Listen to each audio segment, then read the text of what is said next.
Bienvenue dans le tuto Oh My Free Time. Alors continuons notre cours. Donc là on vient de faire le TP2. Donc on est bien content de réussir notre TP sans se casser la tête en tout cas. Alors donc parlons un peu d'écriture et placement ou lancement d'un script shell. Alors, lisons un peu le cours.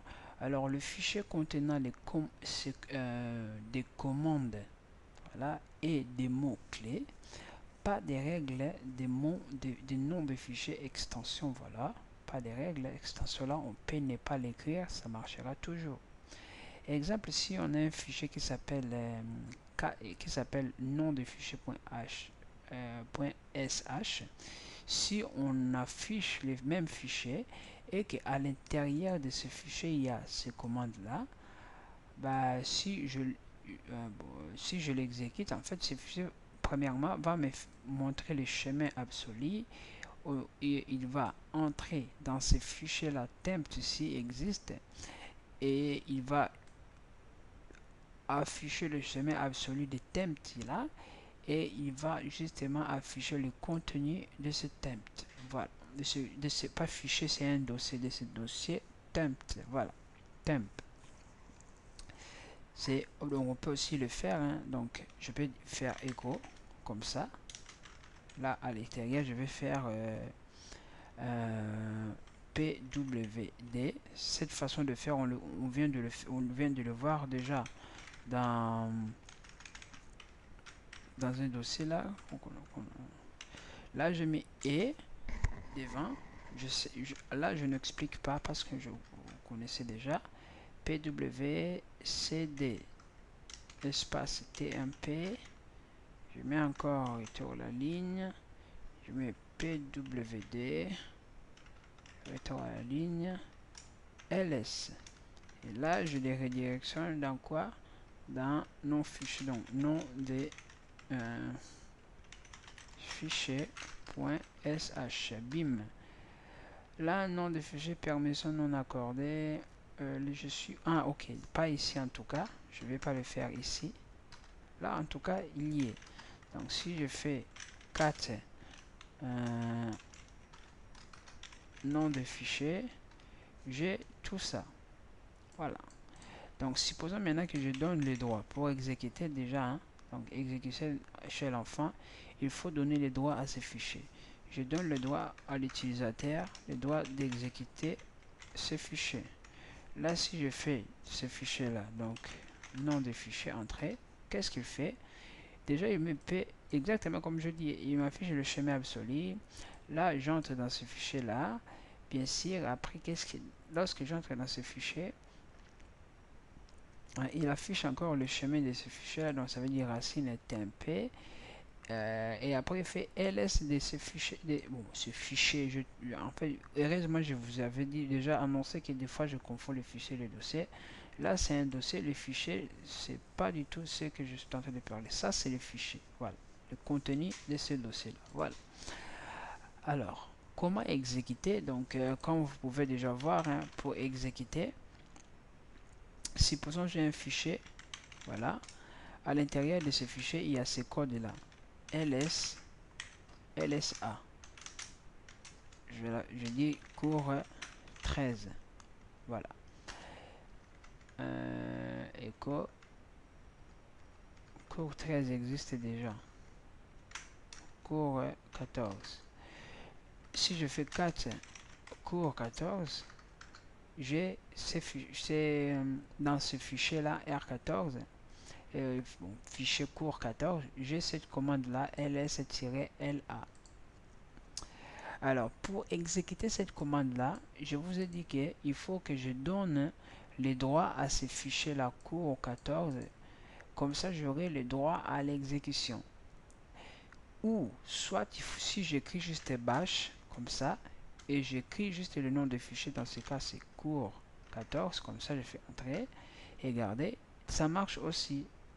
Donc, maintenant, c'est à nous de savoir ou de donner les droits, comme c'est écrit. Hein. Première méthode, on l'exécute, on met point ici et on met les noms de fichiers. où on met le bash devant, on met bash devant et le nom de fichier sans donner les droits. Il va exécution de shell courant. Il montre aussi que ça va exécuter dans le shell courant. Deuxième méthode, on donne d'abord le droit qui est déjà shell enfant et après on l'exécute. Ça, c'est le shell enfant. Alors, choix de l'interpréteur du bash, du script. Déjà, tout au début, je vous ai montré les différents interpréteurs. Nous avons bash, nous avons sh, nous avons chha, nous avons thsh, nous avons zch. Donc, parmi ces interpréteurs-là, il y a bash que nous allons utiliser. Nous allons utiliser bash. Donc, cela, ça veut dire quoi? Dans n'importe quel fichier de script que nous allons écrire, qu'est-ce que nous allons mettre sur la première ligne? Nous allons écrire cette phrase-là, cette ligne-là, dièse, là pour dire que c'est pas un commentaire. Là, à l'intérieur, je vais mettre bin pour dire que c'est pour montrer la version d'interpréteur que je vais utiliser. L'interpréteur que je vais utiliser, c'est quoi? C'est bash. Alors, bash, il se trouve quoi? Dans les bins. On est d'accord qu'on se met déjà d'accord que tous les fichiers qui se trouvent dans les bins, dans les racines bin, ce sont des fichiers, les fichiers exécutables. Donc, ce sont des programmes, voilà, ou des commandes. Là, on est bien d'accord là-dessus. Donc, c'est là, qu'est-ce qu'on a fait? On a juste inclus en fait ce fichier bash dans notre feuille pour nous permettre à reconnaître tout l'ensemble des commandes ou des instructions que nous allons écrire dans notre qu'est-ce que je voulais dire dans notre script. Maintenant, supposons que ça c'est mon script. Je peux le faire ici, hein. Mon script là, quelque part là.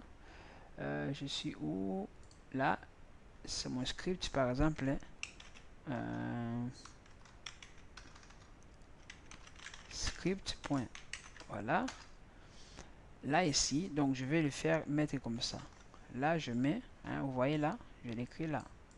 Là, je mets $, et pas $, je mets point d'exclamation. Je mets pas dev, je mets bin. Et j'écris bash. Donc il faut que mon code commence comme ça. Normalement, il faut le finir avec 0 pour dire que ça a été bien passé et on sauvegarde. Donc il faut toujours dans chaque script qu'il puisse avoir ces deux phrases là, ces deux lignes là obligatoirement. Voilà. Donc là c'est dit, je continue. Alors choix d'interpréteur, donc nous on a choisi à utiliser bash. Je vais juste regarder, ça y est. Donc ligne commence, donc il commence ici avec par ligne. Ici maintenant il dit les lignes qui commencent par dièse, c'est les lignes pour commenter, hein. Dièse c'est pour commenter, voilà, c'est pour commenter. Ok, ok et ok. Donc je pense que jusque là c'est bon, hein. Je vais essayer de créer une page ici pour vous servir comme exemple, hein. Déjà je vais faire nano, là je répète plus. Nano, on sait que c'est éditeur, bon je dis je répète plus mais je répète quand même. Nano script, voilà, comme ça, script. Je vais mettre point sh. À l'intérieur on fait quoi? On fait comme ça. Regardez, ça souligne, ça colore vraiment. Vous voyez, ça colore même. Voilà. Et là, tout en bas, je vais écrire exit 0. Et je sauvegarde CTRL O pour écrire, entrer, CTRL Q, CTRL X pour quitter. Là, si je fais 4 script, comme ça, ouais, j'ai mon code. Donc, du coup, si à l'intérieur de mon code, et si j'exécute mon code avec cette façon-là, ce script, hein, comme ça, ouais, ça marche. Si je fais point d'interrogation, il y a un 0 qui dit que tout ce qu'on vient de faire ici, il me renvoie 0, ça veut dire que ça a marché. C'est ce 0 là. Si ce 0 là était 1, il allait aussi me renvoyer 1 ici. Donc je pense que je vous ai très bien expliqué, je pense en tout cas. hein, que vous avez compris que sur notre feuille de script, il ne faut pas qu'il manque ces deux lignes-là. Ces lignes-là pour dire à Shell que j'utilise la version de Bash. Et là, pour dire que notre programme a été bien terminé. Donc, a été terminé avec succès. Donc, je vous donne les rendez-vous dans la vidéo qui suit. À bientôt.